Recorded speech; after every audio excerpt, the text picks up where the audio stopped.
வரஹ்மத்துல்லாஹி வபரகாத்துஹு. கண்ணியத்திற்குரிய அல்லாஹ்வின் நல்லடியார்களே, இன்றைய ரமதானுடைய 5வது நாள் தராவீஹ் தொழுகையை சிறப்பான முறையிலே தொழுது அமர்ந்திருக்கிறோம். இன்றைக்கு ஓதிய குர்ஆனுடைய ஆயத் சூரத்துல் மாஇதா என்று சொல்லக்கூடிய சூராவினுடைய அனைத்து பகுதிகளும் ஓதப்பட்டது. மாஇதா என்று சொன்னால் உணவு மறவை என்பதாக சொல்லப்படுகிறது. இந்த சூரத்திலே பலவிதமான தன்மைகளை கொண்ட ஆயத்துகள் வருகிறது. அதில் முக்கியமாக நாம் பார்க்க வேண்டும், ஏவல் விலக்கல்களை சொல்லக்கூடிய ஆயத்துகள் நிறைய வருகிறது. அதில் குறிப்பாக மது சம்பந்தமாக ஆயத்துகள் சில வருகிறது. அதை பற்றி நாம் இப்பொழுது சுருக்கமாக பார்ப்போம்.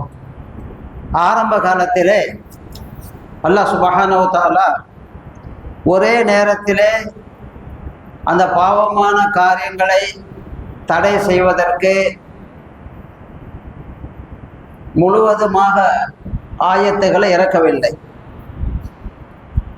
ஒரு செயலிலிருந்து அவர்களை மீட்டெடுக்க வேண்டும் என்று சொன்னால் சன்னம் சன்னமாக ஆயத்துகளை கொஞ்சம் கொஞ்சமாக இறக்கி அந்த மனிதர்களை அந்த பாவத்திலிருந்து அறவே வெளியே கொண்டு வந்து விடுகிறார். அதற்கு உறுதுணையாக ரசூலுல்லாஹி ஸல்லல்லாஹு அலைஹி வஸல்லம் அவர்கள் சஹாபாக்களுக்கு இதை சொன்னார்கள்.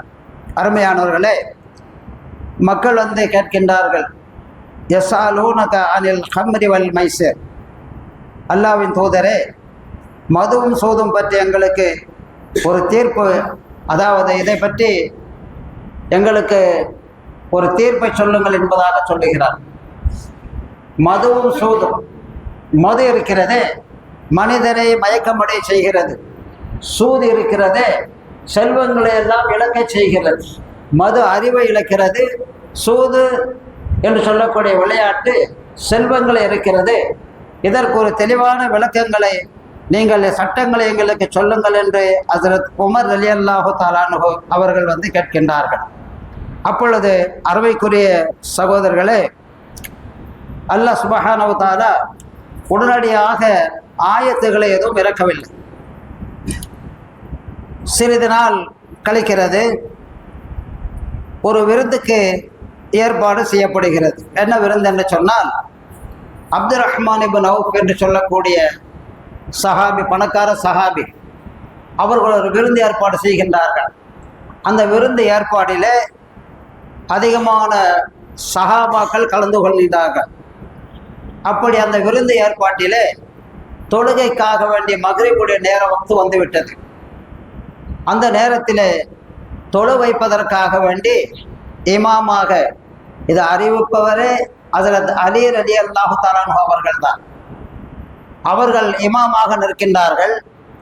அந்த நேரத்திலே ஓதக்கூடிய வசனம் குல்யா அய்யுஹல் காஃபிரூன் என்ற சூறாவை ஓதுகின்றார்கள். அதிலே நீங்கள் வணங்கக்கூடிய அந்த தெய்வங்களை நாங்கள் வணங்க மாட்டோம் என்று வரக்கூடிய ஆயத்தை நீங்கள் வணங்கக்கூடியதை நாங்களும் வணங்குவோம் என்பதாக மாற்றி ஓதுகிறார் போதையில்.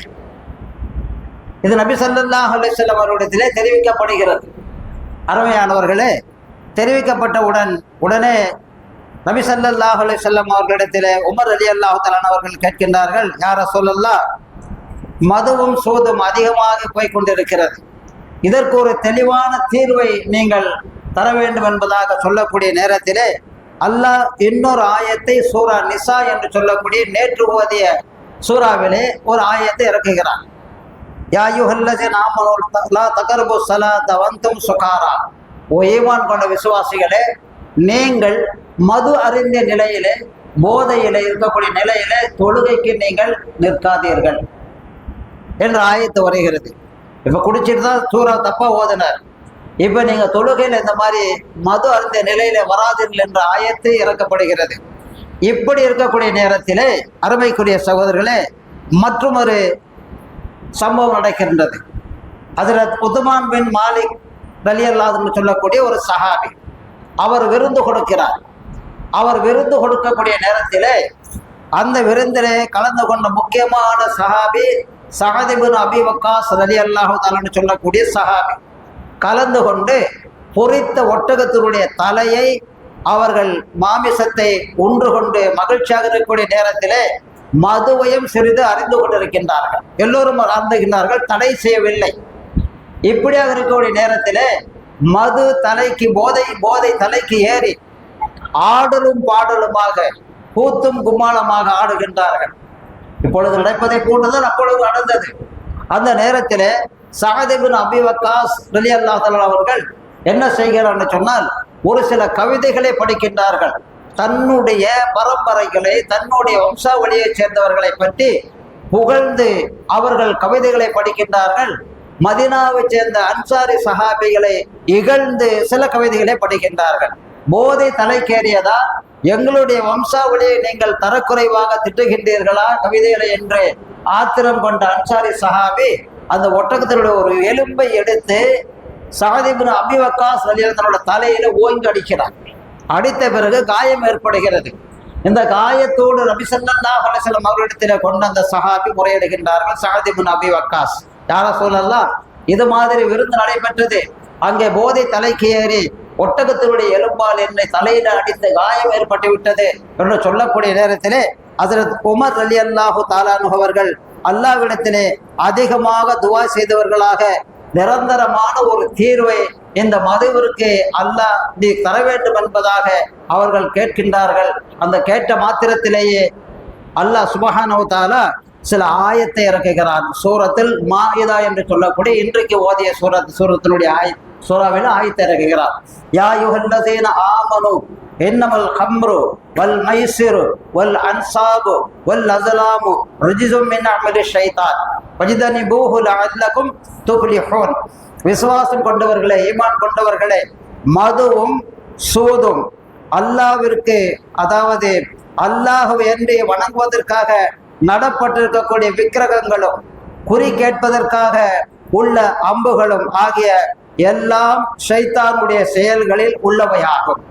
மது அருந்துவது, சூது விளையாடுவது, விக்கிரகங்களிடத்திலே சென்று குறி கேட்பது, அம்பை கொண்டு அவர்கள் நல்ல கால நல்ல நேரம் கெட்ட நேரம் தேர்ந்து என்று பார்ப்பது போன்றவைகள் எல்லாம் ஷைத்தானுடைய செயல்களாகும். ஆகவே நீங்கள் வெற்றி பெறுவதற்காக இவற்றை நீங்கள் தவிர்த்து கொள்ளுங்கள் என்ற ஒரு ஆயத்து, 90வது ஆயத்து இறக்கப்படுகிறது.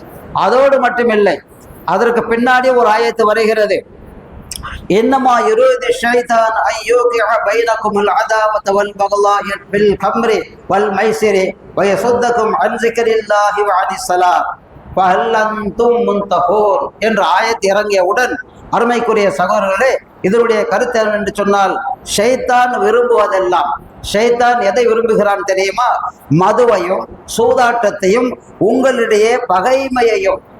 மது குடித்து விட்டால் நாம் செய்தித்தாள்களிலே அன்றாடம் பார்க்கிறோம் செய்திகளாக, மது அருந்தி போதை தலைக்கேற நிலையில நண்பனை, உயிர் நண்பனை இன்னொரு நண்பன் கொலை செய்வார்.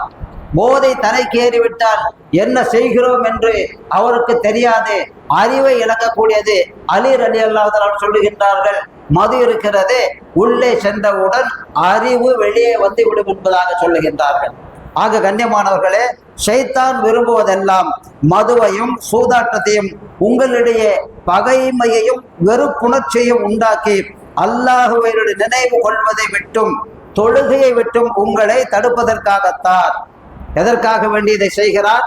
மதுவும் சூதாட்டமும் எதுவென்று சொன்னால் பகைமையை உண்டாக்குவது, உங்களிடத்திலே வெறுப்பை உண்டாக்குவது, தொழுகை விட்டும் அல்லாஹ்வுடைய ஞாபகத்தை விட்டும் திருப்புவது, அதற்காக வேண்டித்தான் இது செய்கிறான்.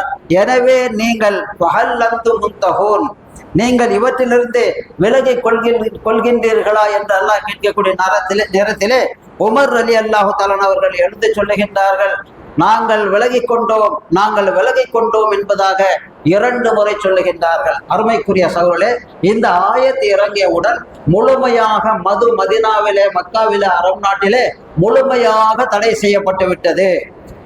எப்படி என்று சொன்னால், வீடுகளில் இருக்கக்கூடிய புளித்த மதுவை எல்லாம் தெருவிலே கொட்டி ஆறாக ஓடியதாக வரலாறு சொல்லுகிறது. ஒரே நாளிலே மதுவை ஒழித்த பெருமானார் ஸல்லல்லாஹு அலைஹி வஸல்லம் அவர்கள் மாபெரும் புரட்சியாளர். இன்றைக்கு உலகத்தில் நாம் பார்க்கிறோம் அருமைக்குரிய சகோதரர்களே, மதுவுக்கு எதிரான போராட்டம், மதுவுக்கு எதிரான கண்டன பேரணிகள், மது கடைகளை உடைத்து ஊரில் இருக்கக்கூடாது என்று அப்புறப்படுத்தினாலும் வேறு இடத்திலே அதை விற்கக்கூடிய அவர் நிலை இன்றைக்கு நாம் உலகத்திலே பார்க்கிறோம். மதுவை முற்றிலுமாக அதாவது ஒழிக்க முடியவில்லை. ரசூலுல்லாஹி ஸல்லல்லாஹு அலைஹி வஸல்லம் அவர்கள் தனி நபராக மிகப்பெரிய புரட்சியாளராக மதுவுக்கு எதிராக அல்லாஹ் சுப்ஹானஹு வ தஆலா ஒரே ஒரு ஆயத்தின் மூலமாக அந்த சஹாபாக்குடைய மனங்களை எல்லாம் மதுவினுடைய அதாவது போதையிலிருந்து முழுவதுமாக வெளியேற்றி அவர்களுடைய உள்ளங்களை சுத்தப்படுத்தி விட்டார். ரசூலுல்லாஹி ஸல்லல்லாஹு அலைஹி வஸல்லம் அவருடைய காலத்திலே ஒரு மனிதர் வருகிறார். அவர் வந்து சொல்லுகிறார், யமனை சேர்ந்த ஜெய்ஷான் என்னும் ஊரிலிருந்து ஒருவர் வருகிறார். யார சொல்லலாம், எங்களுடைய நாட்டிலே எங்களுடைய ஊரிலே யமன்ல இருக்கக்கூடிய ஜெய்ஷான் என்று சொல்லக்கூடிய அந்த ஊரிலே நாங்கள் சோளம் இருக்கிறது அல்லவா, சோளத்திலிருந்து ஒரு வகையான மதுவை நாங்கள் தயார் செய்வோம், அதை எங்களுடைய மக்கள் எல்லாம் அருந்துவார்கள் என்று சொல்லக்கூடிய நேரத்திலே அதிலே போதை இருக்குமா என்று ரசூலுல்லாஹி ஸல்லல்லாஹு அலைஹி வஸல்லம் அவர்கள் கேட்கின்றார்கள். ஆம் யா ரசூலுல்லாஹ், போதை இருக்கும் என்பதாக சொல்லக்கூடிய நேரத்திலே போதை இருக்கக்கூடிய அனைத்து வஸ்துவும் தடை செய்யப்பட்டு விட்டது என்று ரசூலுல்லாஹி ஸல்லல்லாஹு அலைஹி வஸல்லம் அவர்கள் சொன்னார்கள். இன்னொரு இடத்திலே அபூ தல்ஹா ரலியல்லாஹு தஆலா அவர்கள் சொல்லுகின்றார்கள், யா ரசூலல்லாஹ், என்னுடைய அரவணைப்பிலே யத்தீமான பிள்ளைகளை நான் வளர்த்து கொண்டு வருகிறேன், அவர்களுக்காக வேண்டி இந்த பாத்திரத்திலே கல்லை வாங்கி கொண்டு போகிறேன். கல்லு சீசன் நம்ம பார்க்கிறோம், நிறைய பேர் குடிக்கிறாங்க. அந்த கல்லை வாங்கி கொண்டு போகிறேன். இந்த கல்லை மக்களுக்கு அந்த எத்தியமான பிள்ளைகளுக்கு புகட்டுவதற்காக வேண்டி நான் கொண்டு செல்கிறேன், இது செய்யலாமா என்று சொல்லக்கூடிய நேரத்திலே ரசூலுல்லாஹி ஸல்லல்லாஹு அலைஹி வஸல்லம் அவர்கள் சொன்னார்கள், அந்த கல்லை கீழே கொட்டி விடுங்கள், அந்த பாத்திரத்தை உடைத்து விடுங்கள் என்று ரசூலுல்லாஹி ஸல்லல்லாஹு அலைஹி வஸல்லம் அவர்கள் சொன்னார்கள். மது இருக்கிறதே பாவத்திற்கு தாய் என்பதாக சொன்னார்கள் ஸல்லல்லாஹு அலைஹி வஸல்லம் அவர்கள். மது குடித்து விட்டால் அனைத்து பாவங்களையும் இந்த மனிதன் சர்வ சாதாரணமாக செய்யக்கூடிய சூழ்நிலைக்கு தள்ளப்பட்டு விடுவான். உலகத்திலே இன்றைக்கு நாம் பார்க்கிறோம், உலகத்திலே மதுவை பற்றி எத்தனையோ பிரச்சாரம் செய்யப்படுகிறது. ஆனால் மது ஒழிந்ததா என்று சொன்னால் மது ஒழிக்கவில்லை. மது இருக்கிறதே மிக மிக ஒரு மோசமான ஒரு பாவமான காரியம் என்று அல்லாஹ் சொல்லி காட்டுகிறார். 10 விதமான நபர்களை அல்லாஹ் சபிக்கிறான். மது சம்பந்தமாக 10 பேர்களை அல்லாஹ் சபிக்கிறான். 1, மதுவை காய்ச்சுபவர், 2, அதை காய்ச்சுவதற்கு உதவுபவர், மதுவை காய்ச்சுவதற்கு உதவுபவர், 3வது அதை குடிப்பவர், 4வது அதை புகட்டுபவர், 5வது அதனை சுமந்து செல்லுபவர், மதுவை சுமந்து செல்லுபவர், 6வது அதனை சுமந்து செல்வதற்கு ஏற்பாடு செய்பவர், 7வது அதனை விற்கக்கூடியவர், 8வது அதனை வாங்குபவர், 9வது அதனை அன்பளிப்பாக கொடுப்பவர், மதுவை அன்பளிப்பாக கொடுப்பாங்க, 10வது அதனை மதுவை விற்று புசிப்பவர். இந்த 10 நபர்களை அல்லாஹ் சுப்ஹானஹு வ தஆலா சபிக்கிறான் என்பதாக ரசூலுல்லாஹி ஸல்லல்லாஹு அலைஹி வஸல்லம் அவர்கள் சொன்னார்கள். அல்லாஹ் அதை விட்டும் இந்த சமூகத்தையும் உலகத்தையும் அல்லாஹ் பாதுகாப்பானாக. வாகிரு தஅவானா அனில் ஹம்துலில்லாஹி ரப்பில் ஆலமீன். அஸ்ஸலாமு அலைக்கும் வ ரஹ்மத்துல்லாஹி வ பரகாத்துஹு.